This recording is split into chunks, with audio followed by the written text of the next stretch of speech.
Bienvenue sur la chaîne Azami Résumé. Au Japon, les Vrmorp atteignent de nouveaux niveaux de sophistication, où les joueurs vivent le jeu avec leurs 5 sens et les PNJ réagissent comme de vrais humains. Hiroshi Iki se rend compte qu'il n'a pas assez d'argent pour acheter le jeu le plus récent, alors il se rend dans un magasin plus petit pour essayer de le trouver moins cher. Le manager, Réona Kizaragi, le pousse à acheter un jeu de 10 ans intitulé Kiwami Quest, soulignant sa note supérieure à la normale. Entrant dans le jeu en tant que son personnage, Hiro, il est impressionné par le réalisme du monde. Sa première quête est de quitter la ville débutante de Ted et de trouver le château de Flora, mais ses amis d'enfance, les PNJ, Alicia et son frère Martin, l'informent que quitter la ville est illégal et tentent de l'arrêter. Agacé quand Martin le frappe et qu'il ressent réellement la douleur, Hiro pousse et tue accidentellement Martin, le dérangeant par le réalisme de tout cela. Alicia devient folle alors il s'enfuit dans la ville où il rencontre Réona en tant que fée. Elle est choquée de découvrir qu'il a déjà ruiné ses chances de devenir le héros en remportant le titre de Best Free Killer. Réona explique que le jeu a été conçu pour être totalement réaliste, il n'y a donc pas de redémarrage depuis le début.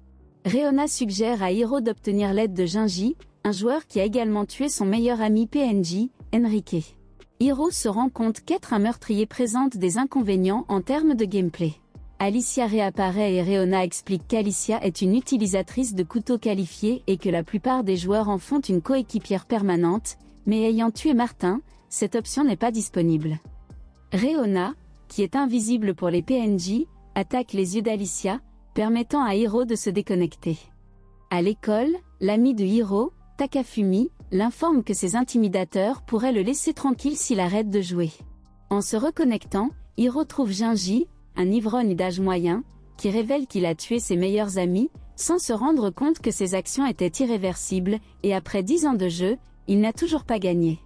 Comme leurs personnages sont basés sur leur corps réel, il conseille à Hiro d'apprendre les arts martiaux dans la vraie vie. Il lui parle également du seul joueur qui a remporté le jeu nommé Kamui. Puis, affirmant que cela aidera, Junji enlève le déguisement de Hiro et l'expose comme le meurtrier recherché. Junji conseille à Hiro de ne jamais admettre qu'il a tué Martin, sinon il devra purger une peine de prison. En prison, le fantôme de Martin apparaît et décide de hanter Hiro jusqu'à ce qu'il se souvienne de leur promesse d'enfance, dont Hiro n'a aucun souvenir. Hiro se rend compte que Junji est également hanté par ses meilleurs amis. Hiro est ensuite récupéré par une fille nommée Misarisa. Le jeu l'avertit qu'il est sur le point de subir une stimulation intense, il donne son consentement, pensant que lui et Misarisa vont avoir des relations sexuelles, pour se rendre compte qu'elle est en fait l'inquisiteur de la ville. Elle explique que s'il avoue, il ira en prison, mais s'il endure la torture, il sera libéré.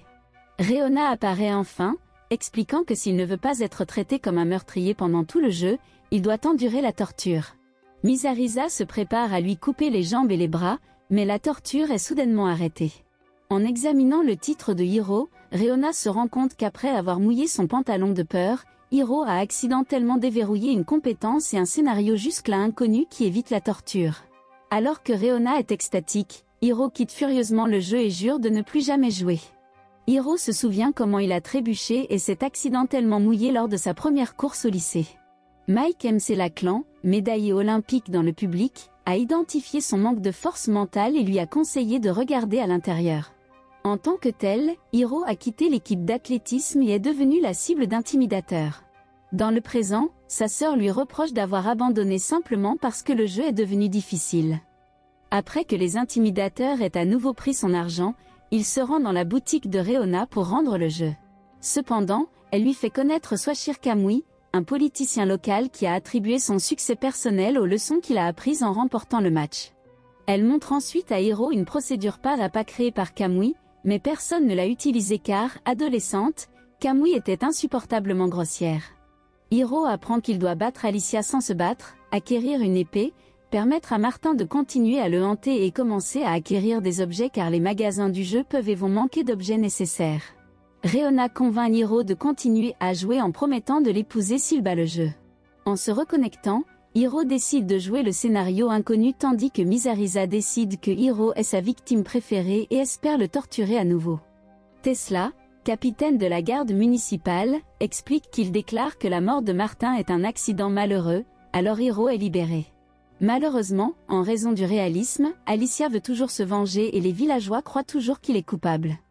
Ayant besoin d'argent pour acquérir les objets nécessaires, Hiro demande un prêt à Gingy. Lorsque Gingy refuse, Hiro s'emporte. Le fantôme de Martin apparaît alors, rappelant à Hiro ce qui s'est passé la dernière fois qu'il a été enragé. Les fantômes des amis d'enfance de Gingy semblent également lui parler, bien que Hiro ne puisse ni les voir ni les entendre. Réona convainc Gingy que le combat était un duel, alors il remet son or et le titre de Hiro change malheureusement. Décidant qu'il a besoin de bombes fumigènes pour se défendre contre Alicia, Hiro se rend dans une boutique d'articles dirigée par Melissa, pour découvrir qu'il continue de payer des prix gonflés. Il tente de récupérer l'épée avec laquelle il aurait dû commencer le jeu, mais trouve Alicia en attente. En essayant d'utiliser une bombe fumigène, Hiro oublie qu'en raison du réalisme, il doit d'abord allumer la mèche. Alicia essaie de le tuer mais il est sauvé par Misarisa, qui refuse de laisser Alicia tuer sa victime préférée. Alicia se révèle plus douée que prévu et assomme Misarisa. Se souvenant qu'il est censé vaincre Alicia sans se battre, Hiro lui tripote les seins, mais en raison du réalisme, elle réagit comme une vraie femme et devient plus en colère. Le fantôme de Martin semble aider Alicia à le tuer, alors Hiro laisse échapper une confession d'amour. En tant qu'amie d'enfance, Alicia révèle qu'elle est en conflit et s'enfuit. Hiro se rend compte qu'Alicia ignore qu'elle est un personnage de jeu et croit en fait qu'il est son ami d'enfance bien-aimé, et bien que la mort de Martin soit un accident, il a couru comme un lâche plutôt que de pleurer avec elle. Réalisant l'intérêt de la procédure pas à pas de Kamui, Hiro demande à Martin de continuer à le hanter, ce qui déverrouille l'un des souvenirs d'enfance de son personnage. Apprendre la promesse d'enfance était que lui et Martin resteraient amis pour toujours, Martin pardonne à Hiro et passe à l'au-delà. Lorsque le titre de Hiro change pour quelque chose de légèrement meilleur, Réona pense qu'il pourrait à nouveau avoir l'opportunité de devenir le héros, en commençant par faire réparer son épée rouillée. Il remarque alors que la ville est en feu, ce que Réona n'a jamais vu se produire auparavant. Hiro apprend du forgeron que les gobelins attaquent. Réona prévient que les gobelins de Hiro sont ridiculement puissants et que s'il meurt, sa console de jeu sera irréversiblement fermée en guise de pénalité de réalisme. Lorsqu'Hiro demande si des joueurs ont déjà vaincu un gobelin, Réona révèle que Kamui et Shohei l'ont fait, ce dernier étant un champion de boxe nommé Shueida qui a publiquement admis qu'il était plus difficile de vaincre un gobelin que de vaincre un adversaire humain réel. Hiro demande à Réona de distraire un gobelin pour sauver une petite fille PNJ qui ressemble à sa sœur. Lorsque le gobelin la tue presque, Hiro déverrouille une compétence de super vitesse basée sur sa capacité de course réelle et la sauve. Tesla arrive alors et tue les gobelins, Réona révélant qu'il est l'un des PNJ les plus puissants du jeu. Hiro découvre furieusement que sauver la fille a ajouté Lolita complexe à son titre. Tesla lui demande de rejoindre la garde de la ville en tant que mercenaire et Hiro accepte avant de se déconnecter. En regardant la procédure pas à pas de Kamui plus tard, Hiro apprend que c'est en fait le pire choix à faire dans le jeu car le taux de survie n'est que de 0,1%, ce qui signifie qu'il y a 99,9% de chances que la console de Hiro soit détruite s'il continue à jouer. Hiro apprend qu'après avoir tenu la promesse de son enfance et vaincu Alicia sans se battre, il a en fait 0,5% de chances de survivre, mais seulement s'il endure l'entraînement intense de 5 jours de Tesla et survit à la deuxième attaque Goblin. Hiro informe alors Kaed qu'il n'abandonne pas et qu'il passera 5 jours dans le jeu. En y rentrant, Tesla présente Hiro à Queen Govern, la dirigeante enthousiaste de la ville. Hiro rencontre plus tard 2 recrues mercenaires comme lui, Granada et Palu, ainsi que Cathy et Bob, des soldats qui aident à former les recrues. Son entraîneur principal est Amos, le soldat qu'il a initialement arrêté pour le meurtre de Martin. Hiro échoue lamentablement contre Amos et se rend compte, comme son vrai corps, qu'il n'a aucune capacité de combat, il est donc ostracisé. Hiro dort trop et est en retard pour son 2e jour, alors Amos le fait s'entraîner seul. Granada et Palu intimident Hiro parce qu'il est un tueur d'amis et un soldat faible, mais Cathy propose de s'entraîner avec lui et de lui montrer les bases. Le 3e jour, Hiro est battu en duel par Grenade, qui, avec Palu, continue de se moquer de lui. Hiro se rend compte qu'ils sont exactement comme ses intimidateurs dans la vraie vie. Réona emmène Hiro chez le conseiller de la garde municipale pour dépression, mais le conseiller critique Hiro pour son manque de compétences au combat. Cathy suggère à Hiro de prier pour être guidé, mais tout ce qui se passe, c'est qu'une religieuse l'asperge d'eau bénite. Le 4e jour, Palu le bête violemment et avertit Cathy si elle est l'amie de Hiro, lui et Grenade la battront aussi, alors Cathy rejette Hiro. Le lendemain, Granada se fait tellement piéger qu'il démissionne. Tesla arrive plus tard avec une lettre supposée de Palu, affirmant qu'Amos était responsable des farces. Tesla demande à savoir ce qui s'est passé et Katy révèle l'intimidation subie par Hiro et comment Amos, les recrues et elle-même n'ont rien fait pour l'arrêter. En conséquence, Tesla licencie Amos tandis que Katy et les recrues s'excusent auprès de Hiro. Cette nuit-là, Réona révèle à Hiro les farces qu'elle faisait, ce qui fait changer son titre comme si c'était de sa faute. Malgré l'entraînement désastreux, Hiro décide de combattre le deuxième assaut gobelin, même s'il détruit sa console. Pour sa bravoure, Réona décide de révéler la véritable raison pour laquelle elle veut qu'il continue à jouer. Réona révèle que Kamui l'a une fois rejeté dans le jeu parce que ses seins étaient trop gros, alors elle a juré d'épouser quelqu'un d'autre qui a terminé le jeu comme une petite vengeance. En se déconnectant, Hiro découvre que Kaed s'inquiète de plus en plus pour lui.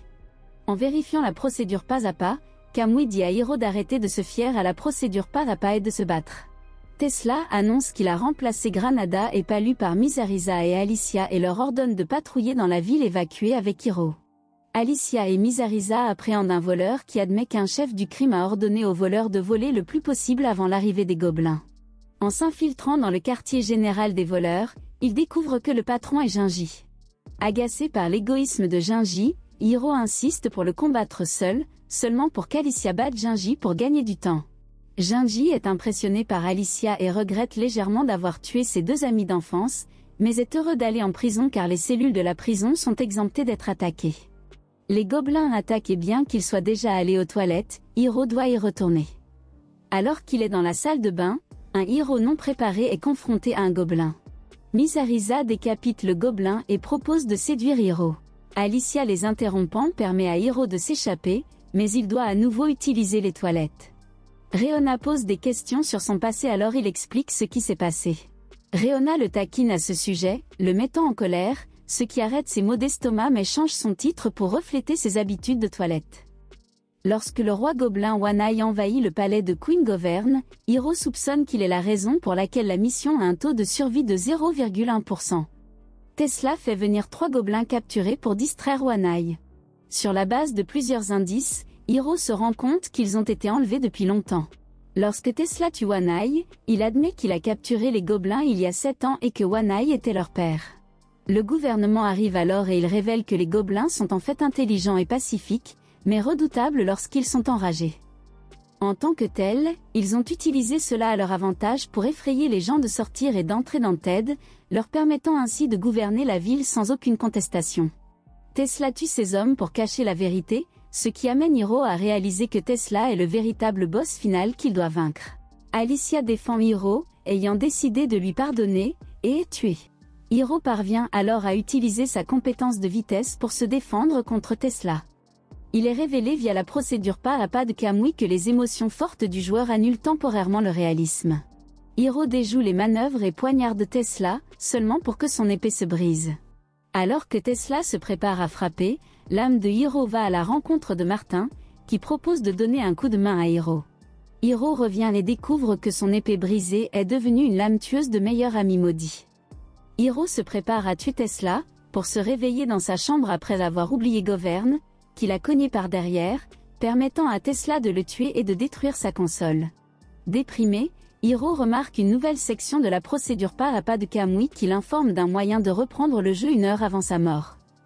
Hiro décide de passer un mois entier à se préparer et commence à faire de l'exercice, se sort de sa dépression, se rapproche de sa sœur et résiste même par inadvertance à ses intimidateurs. Hiro se rend compte que la même chose est arrivée à Kamui, ce qui lui donne de l'espoir. Un mois plus tard, Réona prête une nouvelle console à Hiro et il réintègre le jeu.